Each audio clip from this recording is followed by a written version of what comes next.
Memang faktor Padang tu akan memainkan peranan dari segi pergerakan kedua-dua pasukan. Yang kita lihat kalau ikut style tu kedua-dua pasukan ni nakkan Padang yang kering lah. Kita dapat tengok kerancakan. Tapi tak apa, Padang dah dapat yang tu, mengubah cara permainan lebih penting. Dan untuk awak tanya balik saya apa yang berlaku sebenarnya kedua pada sebelum perlawanan ni, saya nampak peluang sebenarnya 50-50. Tetapi berubah apabila kalau kita lihat tadi sampai start saja permainan, nampak kedua-dua pasukan ni di bahagian attacking serang menyerang. Dua-dua pasukan datang dengan 4-5-1.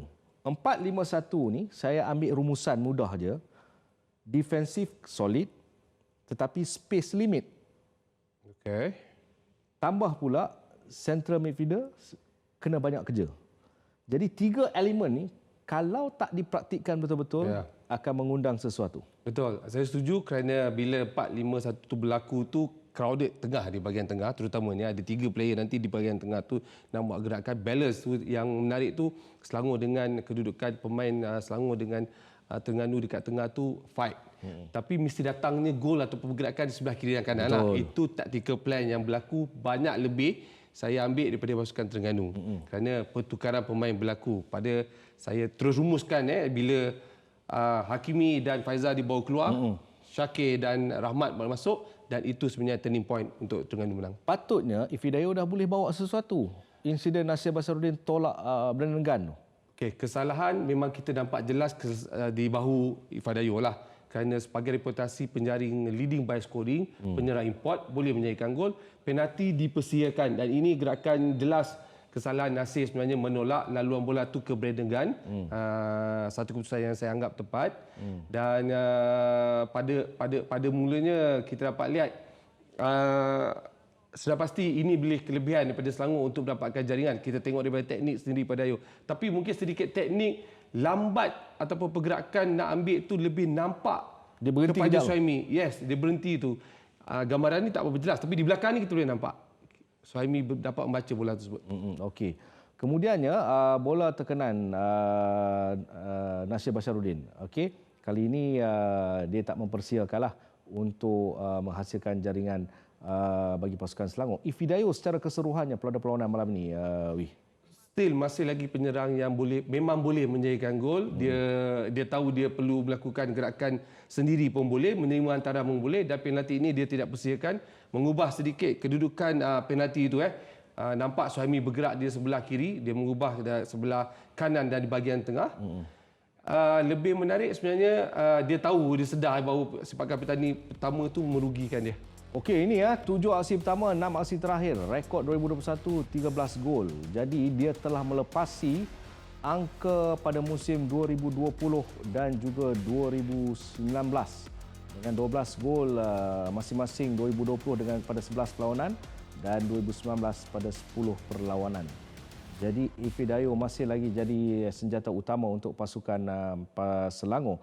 Berbalik pada pasukan Terengganu, saya tertarik apabila Asmawi Bakiri mengatakan bahawa tactical planning apabila membawa masuk fresh di bahagian depan, walaupun hari ini kalau dilihat di barisan pertahanan saya main hari ini Hafizal.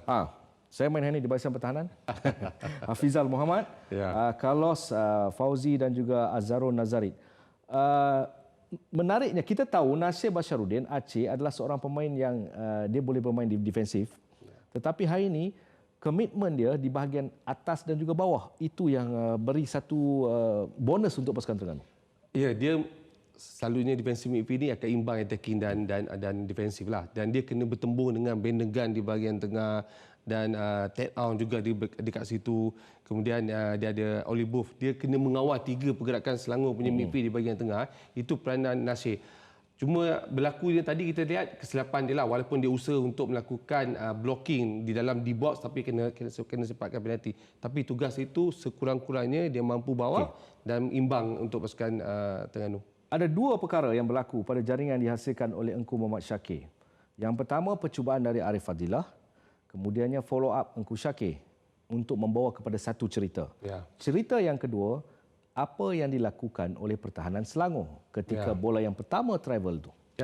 Saya setuju tu. Memang itu defender waktu saya waktu saya beraksi pun memang marking di second ball tu memang jadi satu isu bila Arif melakukan rimbatan di luar petak itu antara bola dan penjaga gol tetapi bila keadaan itu tanpa follow up yang dilakukan oleh pemain pertahanan, lebih banyak melihat apa yang berlaku dan kedudukan Syakir dah sampai dulu untuk second ball, itu merugikan pasukan Selangor dan kelemahan pasukan Selangor.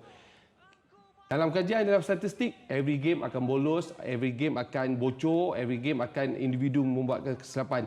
Dan ini mungkin kesilapan yang ketara kerana satu, first ball yang datang tu kurang dapat tutup. Second ball, players nak continue support, tak ada pemain sampai.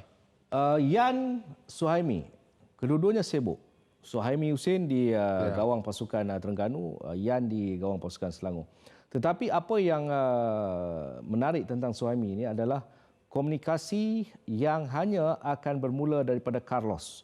Saya lihat beberapa kali komunikasi itu berlaku, dia dan juga Carlos. Ya, kepujian saya besarkan berikan kepada Suhaimi kerana dia dapat lihat beruntungnya 4 pemain disiplin, 4 pemain pertahanan Terengganu di bahagian defender tu begitu banyak membantu Suhaimi daripada dia dibolos.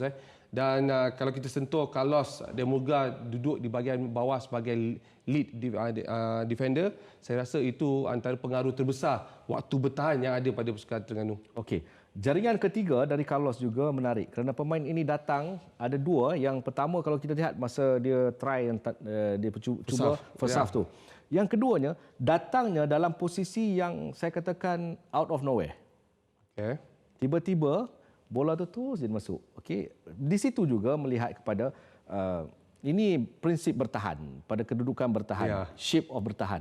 Di mana player itu datang, di mana posisi kita berada. Ya, betul. Okey, saya setuju dan cara penjelasan awak tu saya faham. Nampak Carlos punya larian tu bukan datang larian terus, tapi larian daripada belakang yang mungkin meninggalkan pertahanan Selangor tanpa melihat ke mana kedudukan beliau.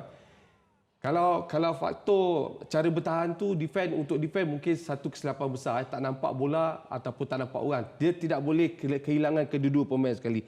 Di sini kita lihat kedudukan Aim Bila lah. Mungkin pertahanan mesti nampak bola, mesti nampak orang. Tapi ini mungkin dia lebih melihat kepada bola tanpa melihat Carlos di bahagian belakang.